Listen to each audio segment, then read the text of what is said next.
Hey everybody, and welcome back to my channel. I am Mom of Two Wife of One, and before I get started, make sure you take the time to like the video already. Even if you don't know, I'm going to say just like it anyway. It only takes a couple of seconds, won't hurt you a bit. Make sure you share this video for other people who love watching Married at First Sight. Feel free to comment because I love talking with you guys about this show and the mess that it has become. And also click the notification bell so you don't miss any of my videos. So as you can see from the title, we are here to discuss Married at First Sight, Season 14, Episode 5.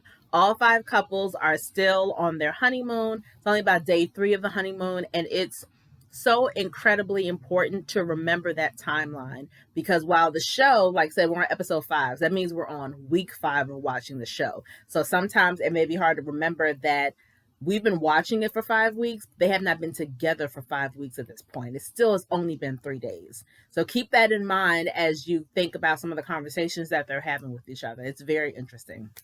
So I'm going to start with Steve and Noi.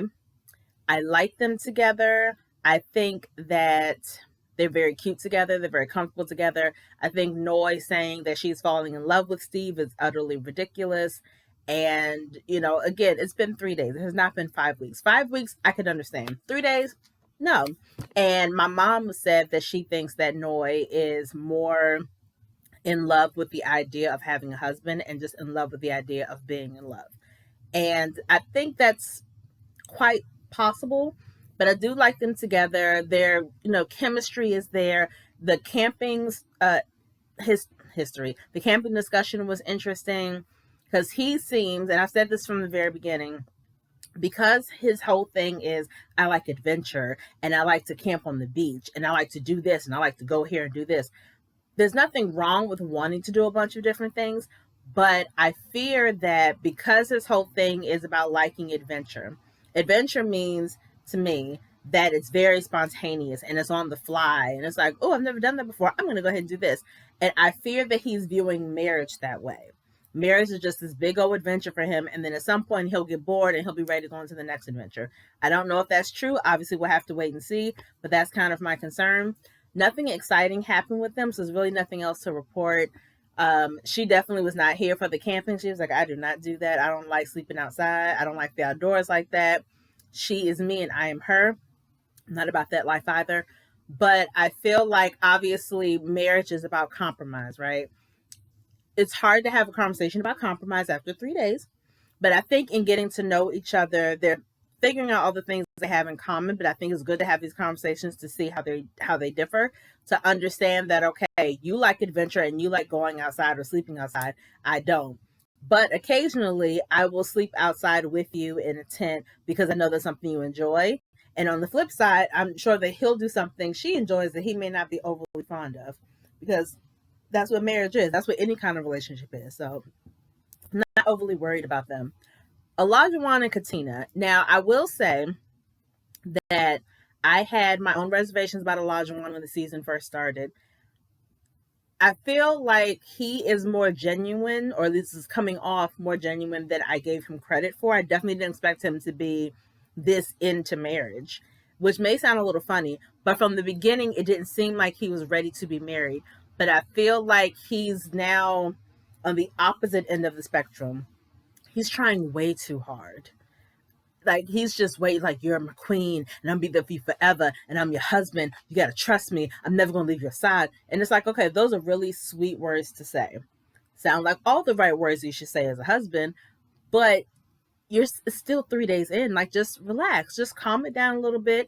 You don't have to go over the top right now. Like, everything is very fresh and new. And I hated, well, a couple of things. So, I'm seeing where I can start. I did hate when they had the scene in the gym. And I was confused. I'm like, if he went to the gym early in the morning, why are they back in the gym? But I digress. I hated that how he pushed her in the gym. She was getting very irritated. He was taking it very seriously. And I wrote in my notes that when you have somebody train you, whether it's your actual trainer or your spouse or a cousin or a friend, that takes an extreme amount of trust that they have not built yet. And then we find out later that he was pushing her as hard as he was. intentionally to get her to open up, because he's like, I don't want a wife that just kind of goes with the flow. I want her to feel free to, be honest with me and be open with me. So I pushed her intentionally to make her have to say something. Why are you testing your wife of 3 days? I think that's so childish and it's so immature to have this test for my wife to make sure she opens up.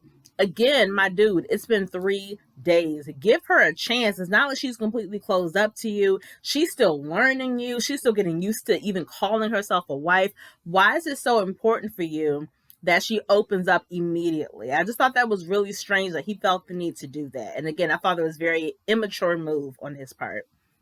And Katina, so this is my other thing, and I could be wrong, and I'm sure you guys will tell me if I'm wrong. When Olajuwon is talking about Katina, he mentions how pretty she is, and he mentions that he loves that she had his back when it came to the whole Lindsay situation, which we'll get into in a little bit. But other than that, I haven't heard him really go into detail about what else he likes about her. And I haven't really picked up any of her personality traits or quirks or whatever since the season started. I don't really have a read on her. And so I guess that goes along with his personality. Like, I feel like he's very surface level in a lot of things. And I feel like he's kind of there with Katina. I feel like if he was in the same situation as Alyssa, where he wasn't attracted to his wife, he would not be trying as hard as he is. I said it and I'm going to stand by it. I feel like her being very pretty helps a lot. It makes him feel like, oh, yeah, she's my queen. I'm going to do anything for her, blah, blah, blah. If she wasn't, not even she wasn't attractive, if he was not attracted to her, he would not try as hard. He would probably be like Alyssa, blaming the experts. And I'm not going to take that back. But yeah, Katina doesn't seem like a bad person, but I don't really get a feel of who she is necessarily. I think Olajuwon is very smitten. I think she's starting to become smitten as well. But in terms of him, like, he just needs to bring it down. Like, we get on Lindsay, meaning social media, get on Lindsay a lot for being like on 100 all the time. Olajuwon is kind of the same way. He's very much like, yeah, and then he's very much like talking fast, talking a lot, kind of bulldozing the conversation at some points. So he's very similar to Lindsay in that way. And I'm surprised that no one's really kind of caught on to that. He just may not be as annoying with it as she is, but he's just as in your face and just as loud and fast and all that stuff. So they make an interesting pair. I think that for Olajuwon and Katina, the main thing that needs to be clear is that things take time. They don't need to rush the situation. They need to, Olajuwon especially, I feel like he really needs to dig deep to learn more about Katina's personality, learn more about what makes her tick, and kind of get off of the surface level stuff. And my mom or someone, I'm on a group chat with several people actually in my family about the show, which is hilarious. And I believe that someone mentioned that they do have a fear that Katina will not be able to match Olajuwon sexually. Because if you saw the episode last night, you saw him talk about all the stuff that he's done, including having a threesome and having sex with a mother and a daughter. I don't know if at the same time, but definitely a mother and daughter in the same family he like has sex with. It's like, oh, that's nice. So it does, I get the impression that his sexual past is a lot more colorful than hers is. And hopefully that doesn't make him have any unrealistic expectations of what married sex is like. Hopefully that means he doesn't get bored, and hopefully that means she doesn't feel like she's not measuring up to what he's had before. But as far as I can tell, they haven't reached that part yet. They have not had sex. Steve and Noah, I think, is still kind of up in the air, but I don't think they've had sex either.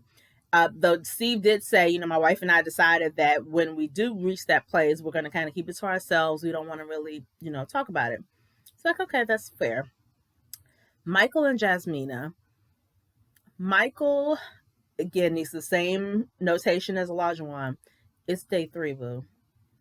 You're stressing about, we just haven't made that connection that I thought we would make by this point. And I just want to make sure I'm doing my part because I don't want to feel like I'm not trying my hardest to get to know you. I feel like every minute that I have with you, I should be trying to get to know you. And she's like, it's been 3 days, my dude. Like, Literally, it's been 3 days. And obviously, this is a very unusual circumstance because they are married at first sight. I get that everybody's feeling a little weird about it and still trying to get used to, again, calling yourself a wife or a husband, actually being married, sharing a bed with another person that most of them probably haven't done in a while, and also remembering your spouse's name, learning their middle name, learning all about them. Like, obviously, it's a lot of stuff and it can be a stressful situation, and I get that.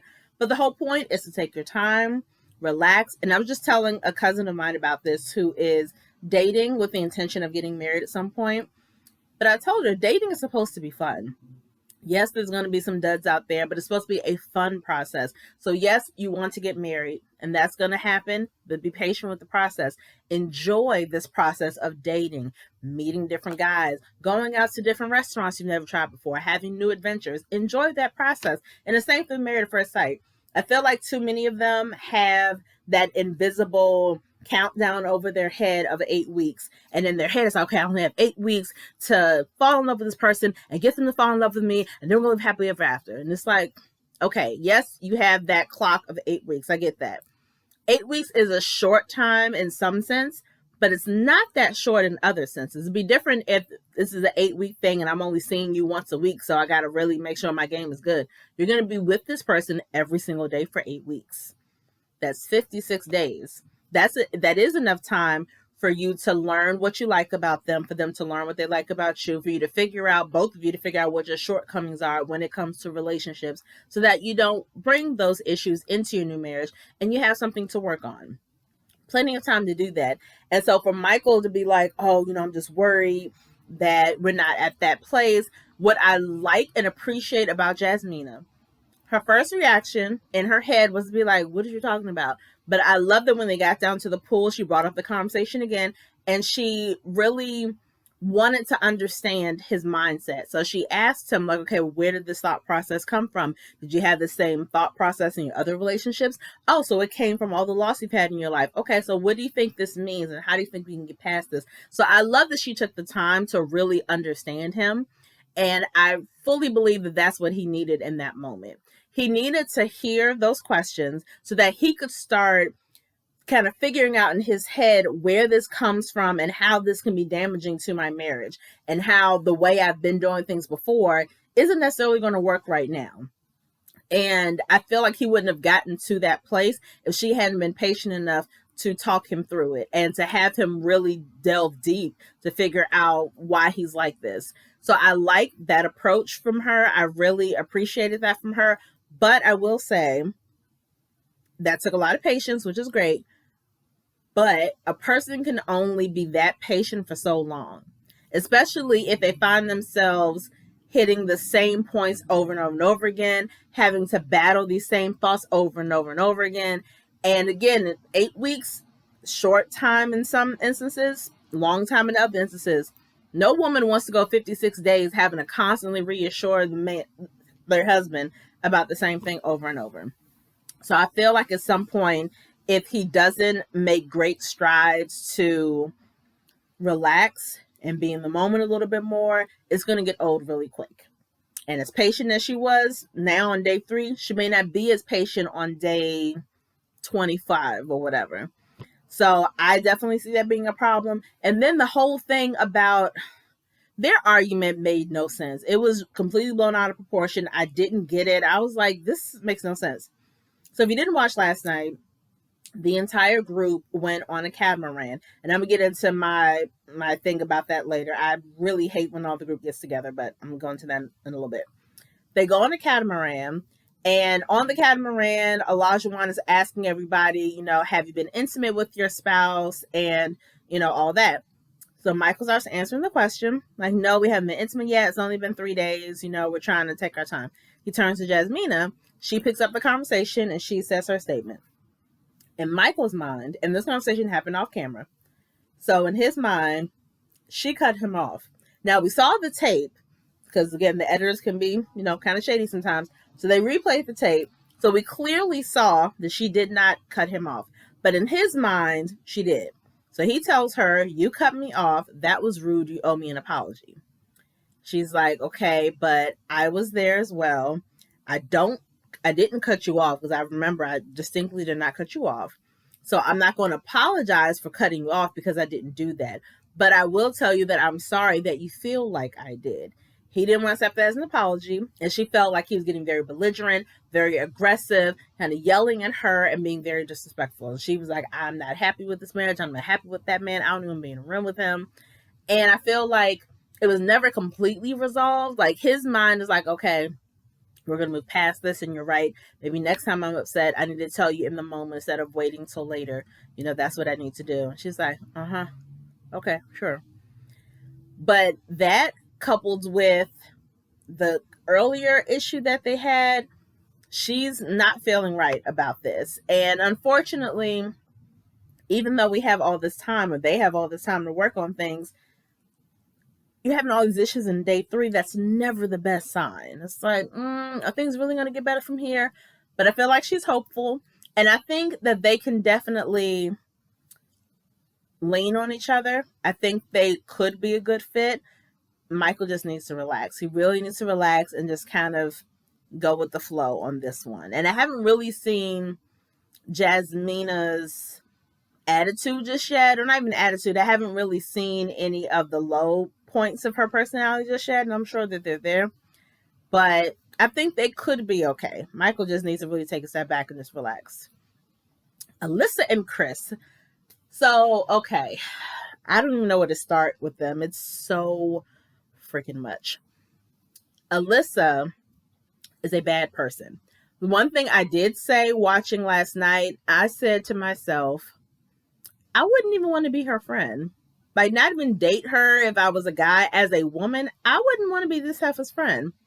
She seems like she's very selfish. It's all about me. She seems overly picky in particular. She seems like everything is just about her.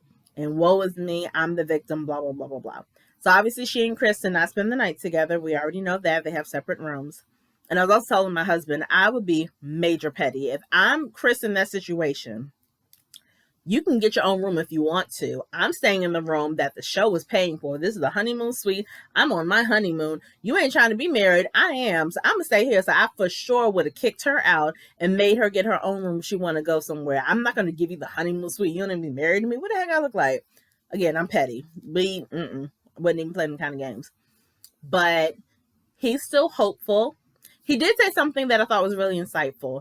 He said that he's already starting to see that Alyssa views disrespect as disagreement. So whenever he says something that goes against something she believes, she immediately considers it as something disrespectful, which is not true. And again, which goes with what I was saying, is that she's just an incredibly selfish person. Everything is about her. Even when she started her portion of the episode, she was just saying, I don't know why this is happening to me. I don't know why I'm in this situation. And a couple things about that. One, you're in the situation because you signed up for the show. This isn't something that happened to you. This is something you actively sought to do. You have plenty of time to back out of this experiment. You should have thought in your head about all the different scenarios. Like, what if he's too short? What if he's too tall? What if I'm not attracted to him? What if his teeth don't look like this? What if his hair is too long? You had plenty of time to dissect all of the possible scenarios in your head of what your spouse was going to look like, and plenty of time to back out if you thought this was just too much for you. But you didn't do that. You stayed in this. You filled out all the paperwork. You did all the interviews. You did the home visit. You put yourself in the situation. So you can't say, why is this happening to me? That's first. Second, you are not the only person in this marriage. So while you're saying, why did this happen to me? Not once have you thought about, wow, I can't believe this happened to Chris and I, or I can't believe Chris is going through this. He hasn't crossed your mind at all. Not even a little bit. And this episode made it even more clear that she has absolutely no interest at all in getting to know him and in working on this thing called marriage, and in figuring out why the experts paired her with him in the first place. She has already made up in her mind that the experts made a mistake. I am so mad at the experts. I just can't believe they did this. And Chris was looking at her like, that's not at all where I thought the conversation was going to go. I definitely wasn't thinking that. And I feel like he's biting his tongue on a lot of things. He's good at expressing himself to her, but I feel like there's some instances where he's really biting his tongue and not saying everything he wants to say. But they went paddleboarding, and on her way to meet him for paddleboarding, she said, I'm going to be the bigger person. I hated that because he probably contacted her. He arranged paddleboarding. He got the paddleboards out. He got the little oars out and got everything set up waiting for her. All you did was show up. So how are you the bigger person when literally all you did was show up? That's the least you can do on your honeymoon, is to show up to do an event with your husband. That's the very least that you can do. The very least. So that pissed me off. And then after they're done, they're sitting talking, and he, I think, like, apologized to her because he was like, I feel like I didn't come across clearly, you know, the other night, which bothered me. It's like, Chris, you have nothing to apologize to this woman about. And she said, oh, no, it's not your fault. I don't blame you. I blame the experts. And from his facial expression, you could tell he was like, oh, we're still on that? Like, I thought you were just having a moment. I thought we we're actually going to work on this thing. And she just keeps saying, no, let's just have a pleasant experience and let's just enjoy this. And again, that's not saying, she's basically saying, I don't want to work on this marriage. We were matched incorrectly. We have nothing in common. We are not vibing. There's no chemistry here. I'm not attracted to you. No, she ain't saying that. I'm not attracted to you. So let's not pretend this is actually going to turn into a marriage. Let's just enjoy the experience. Now, the next scene, not even on the catamaran, because like nothing happened there, but he decides he wants to do something that's like scuba diving mixed with snorkeling, I guess, something like that. And he gets prepared, so he's strapping some stuff to his body. Shirt is off. It's her first time seeing him without a shirt. So she made some snide comment in her little confessional, like, my first time seeing his body, and, you know, I don't want to say anything mean, but he's just not my type physically. It's like, Heifer, we already knew that. Don't do that. You didn't have to say nothing at all. You could have just let it go. Because what does it matter what his body looks like if you don't want to be with him? No way. You should have kept your freaking mouth shut. So she refused to go in the water with him. He goes in the water by himself to have this experience, which sucks because, again, he never imagined. He went through the same process as you, Alyssa. He had to fill out the paperwork and do all of the interviews and do the home visit and do all of this stuff with the intention of, I'm going to get a wife out of this deal. And it's so great. All these wonderful adventurous things I want to do, I'm going to have a wife to do them with. He never in a million years expected that A, he'd probably get chosen for the show. B, he would get married to someone that he's never met before. C, that she wouldn't like him. And D, that he'd be on his honeymoon doing these activities by himself. Who wants to do that? And then while he's underwater, so many things wrong with this scene. She's inside eating, talking to the producer. Now, this has been my beef for the past 2 seasons of Married at First Sight. And if y'all watched me for the past 2 seasons, you know where I'm going with this. Because I've been complaining about it and I'm still upset. The producers are not part of the cast. When Married at First Sight first started, the first at least 10 seasons, you did not see producers. You did not hear producers. But the past few seasons, they've become part of the cast. Like, they're talking to the people on camera. They're dipping in and out. You see them having full-blown conversations. So the producer last night, in last night's episode, was having a full-blown conversation with Alyssa because she's looking so upset. Like, I'm just not happy. Like, I don't want to swim with him because, you know, I'm going to be close to him and I don't want to be close to him. And I called my mom and I'm mad at her because she was like, Alyssa, think about how you're going to come across on TV. Like, just do it. But it's like, no, Mom, I don't want to do it. I'm literally like the nicest person in the world. And again, I said this last week because there's a clip of her from next week saying I'm such a good person, right? So that's going to be her thing. Because like I said, the editors are shady. The editors are going to play clips of her saying I'm a good person, I'm a nice person over and over again throughout the whole season. If you have to say that all the time, how good and nice you are, A, that means you're not. And B, that means you're trying too hard to convince people of the person you want to be, not the person that you are. Because no nice and good person would treat Chris the way you've been treating him, like he's a leper. At the very least, you're not attracted to him. You don't think his marriage is going to work? Fine. At the very least, at least be friends with him. At least give the illusion that, okay, let's just be friends. Because even past seasons where there may not have been a spark necessarily or chemistry, at the very least, they started from the beginning as friends. Let's hang out. Let's talk. Let's get to know each other and let the intimacy build. She's not even allowing them to be friends. You don't want to swim beside him because you don't want to be beside. Like, really? She doesn't want to go swim with him because she doesn't want to be beside him. That's just too close. He's not talking about humping you in the water. He's talking about being in a pool and swimming. He didn't say he's going to touch up on you. I feel like he's already proven that he's going to give you the space that you need without fuss. So if he's already proven that in 3 days, why is that a big deal for you to swim with this man? And it made me upset because she's talking to producers about all this. And then Chris comes in the restaurant or whatever. And she tells the producer, can you tell him not to come over here? The producers are not there to do your bidding. They are not your assistants. Be a big girl, especially because you keep talking. You keep saying, I'm so direct and I'm so honest. You're not talking to Chris. So you are not direct. You are not honest. You are not nice. You are not good. You are a mean girl. And you are selfish.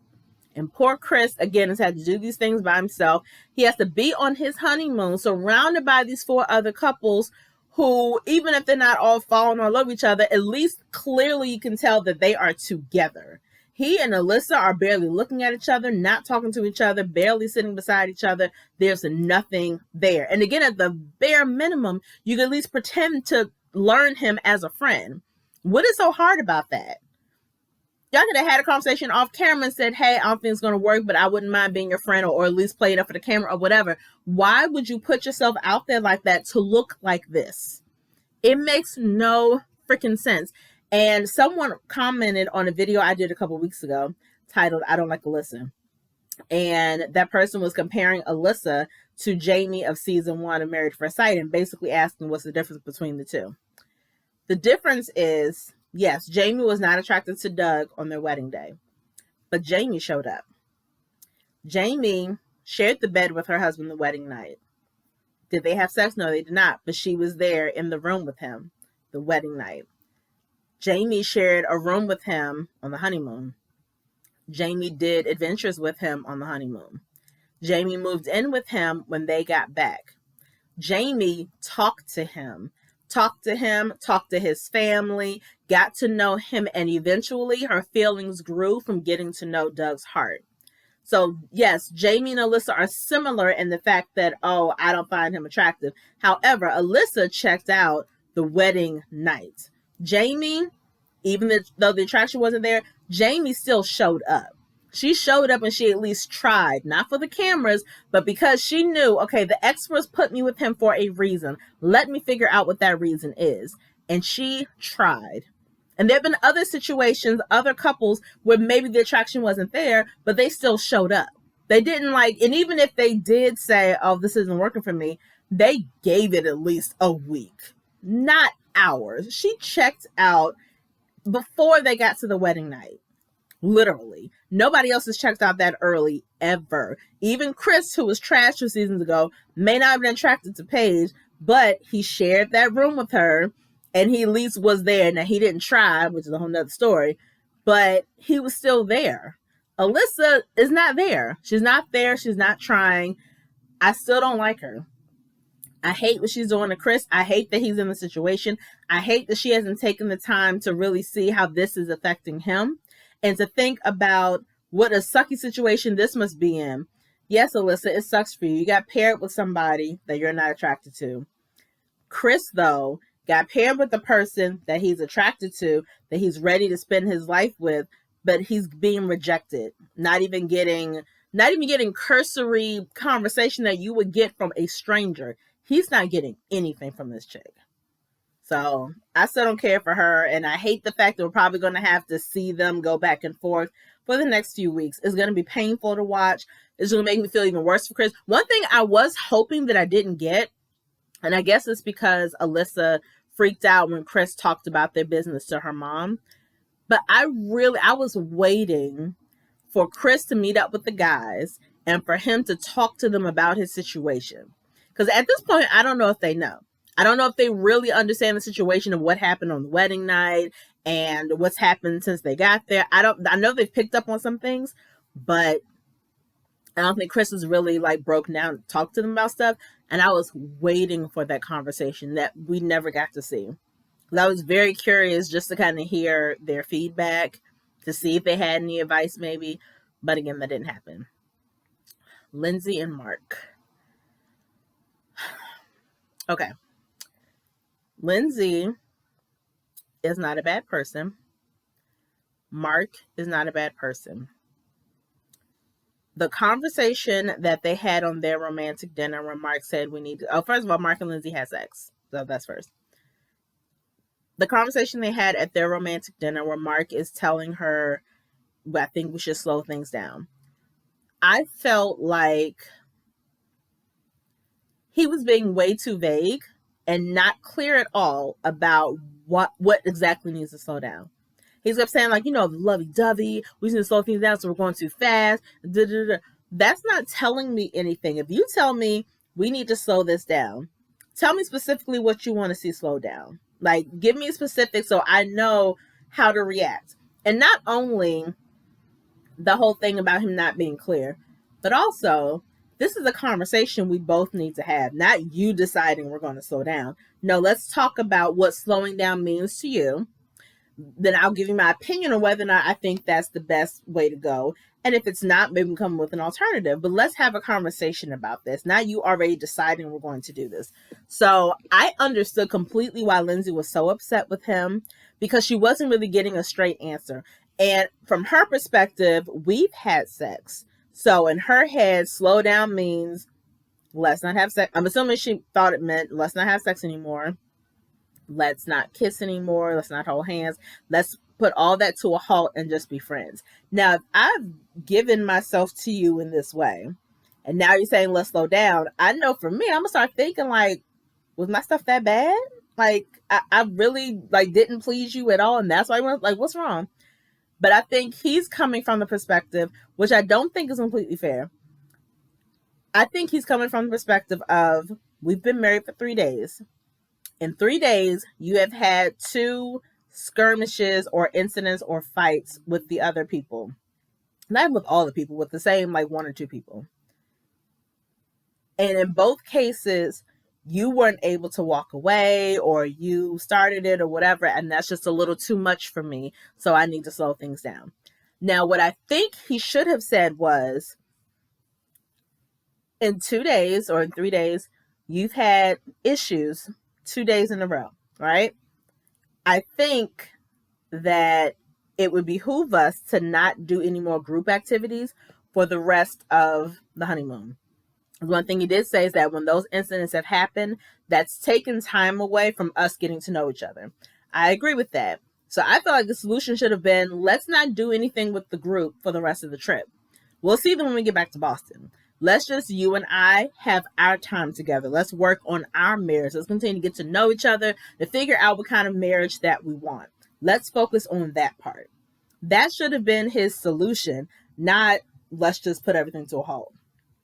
And I also don't think it was fair because he keeps talking about how, you're up here, you're always up to a 16 and da-da-da. And it's like, yes, she is high-spirited and all that stuff. I get that. However, in alone time with just the 2 of them, we have seen her be a little quieter, be a little more toned down when they're talking about his mom or talking about past relationships, his and hers. We see her being very concerned about him, very loving and caring and very giving with her emotions and very supportive.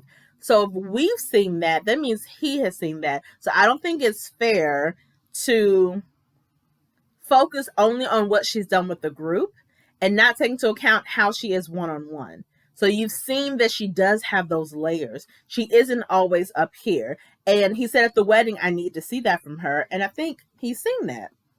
So I don't think it was fair for him to put that on her. I think the situation could have been handled a lot better. I completely understood her being pissed off and upset.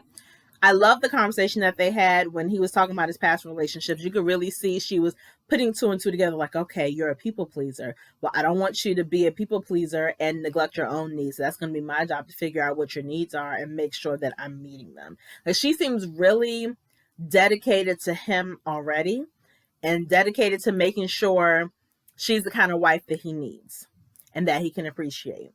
So, yeah, I think Mark just kind of missed the ball on that one. Now let's talk about this conversation between Lindsay and Katina. Let me shift my angle a little bit. What I will say is, from a Black woman's perspective, Katina was not wrong in what she said. Now, how she said it, probably a little, maybe not the way she said it, but I will say, for those of you who may have been confused, Katina snapping off on Lindsay the way she did was not just about the situation between Lindsay and Olajuwon. It's about a history of white women playing the victim or downplaying their role in something. And because a lot of times, unfortunately, throughout history, that has led to Black men or Black people in general being harmed in some way, being hurt, being blamed for something that they didn't do. And again, we're, unfortunately, most Black women are holding that in the back of our heads. We're holding that on our backs. So when we see something like that, we are immediately triggered. It's like Lindsay said she was triggered by Olajuwon. Katina was triggered by Lindsay basically making herself the victim. So if you remember, last week there was an issue on the plane going to Puerto Rico where I guess Lindsay singled out Olajuwon for whatever reason, was asking him if he speaks Spanish, and he said no. She said, oh, well, you have to speak Spanish. Like, you have to, honor their culture, whatever. And he was like, look, I'm good. English is what I'm comfortable with. I'm not going to speak no Spanish. Like, just, don't tell us what to do. Like, we'll figure it out. We'll be fine. And I guess she jokingly said something like, oh my gosh, I'm going to fight you. Now, and I said this last week, so I'm not necessarily going to go over it all the way. In her mind, they were joking. In Olajuwon's mind and Katina's mind, they were not. So as soon as she said, I'm going to fight you, jokingly or not, Katina immediately got in her feelings and was like, okay, wait a minute now. If you're saying those words to this Black man, as a Black woman, I need to step in because I know he's not going to put his hands on you, but I can. I'm a woman. I have no problem doing that. And Olajuwon was so happy with her standing up for him. But I think her getting in Lindsay's face was maybe a tiny bit about Olajuwon, but most of it was just, again, a Black woman feeling like I have to put you in your place because I'm tired of this happening in this country, and you need to understand what the issue is. So when they're on the catamaran, Noy makes a comment to Lindsay like, oh, I'm so glad you're here, because after everything that happened on the plane, Lindsay and Mark kind of did their own thing, went their separate ways, and met up with the group the next day. So Noy's just like, oh, I'm so happy we're all here together, Lindsay. I'm happy you're here. And Lindsay talks about, yeah, I just really needed to step away for a minute because I was really triggered. I was in an abusive relationship. And I understood completely Katina getting annoyed because, again, Lindsay is making it seem like I stepped away from the group because Olajuwon, she just said he postured. Now, because there's no video footage, we don't know what that means. He could have just raised his voice at her or yelled at her or, whatever. We don't know exactly what took place. But in her mind, he was posturing, and that triggered memories of an abusive relationship she was in. So she had to remove herself from the situation. Basically, I was afraid. I put that in quotations because, again, historically, we've heard this several times, and it never turns out well for the Black person in question. So she basically said, I walked away because I was feeling triggered. And Katina tried to hold her tongue. It looked like she kind of tried to hold her tongue. And then she kind of went off. And like I said, most of the things I agree with. Some of the things were like, girl, okay.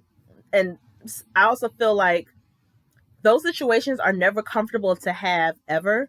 There's never a right time to have them. But I understand that in that moment, it was a teachable moment. But Katina wasn't interested in teaching her jack. She was interested in getting her point across. And basically what she wanted Lindsay to understand is that you say you were triggered, you say you had that trauma. What you don't understand is you put yourself in that situation. Olajuwon said nothing to you. You started poking the bear, so that because your stuff is up here, you're constantly up here, and it's annoying and it's just too much sometimes. You were all in his face. He responded to you, and now all of a sudden you're triggered. So I need you to accept your role in this, because it's because of you that you were in that situation in the first place. Nobody asked for that. You did blah blah blah blah. So she kind of said her piece and, got off the boat. And Jasmina, I'm starting to like as a person.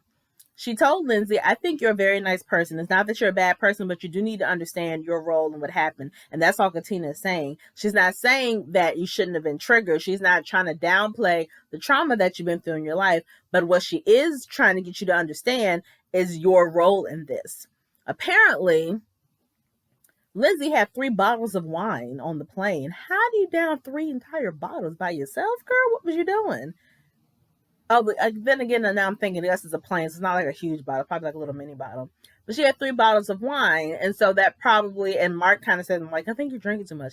He thinks the liquor attributed to her having that outburst with Olajuwon. And I know I don't watch Unfiltered, which comes on after the show, but I saw small clips. I know that Katina and Lindsay and Steve were on Unfiltered, and when that scene came up, they were talking about it. And Keisha Knight Pulliam, she kind of brought things into perspective. I don't know if Lindsay got it, and I still don't know if Lindsay understood like really what's going on. But Keisha Knight Pulliam talked to her about, let me explain to you why this is triggering for Black women. And let me explain to you, in the Black community, this happens, blah, blah, blah. And in that moment, I was like, not that I've ever had a preference necessarily for Jamie hosting the Unfiltered show, but if Jamie was still the host, that scene, that conversation on Unfiltered would have been completely different. Unfortunately, Katina would have been out there by herself, because Jamie, I believe, wants to be an ally and tries to be an ally, but she wouldn't have been able to explain that situation from a white woman's perspective. Like, she just wouldn't have, because she hasn't had those experiences that most Black women have had in their lifetime. So in that moment, I was happy that Keisha Knight Pulliam was the new host, so that she could provide that extra layer of knowledge that Lindsay needed. I'll say that,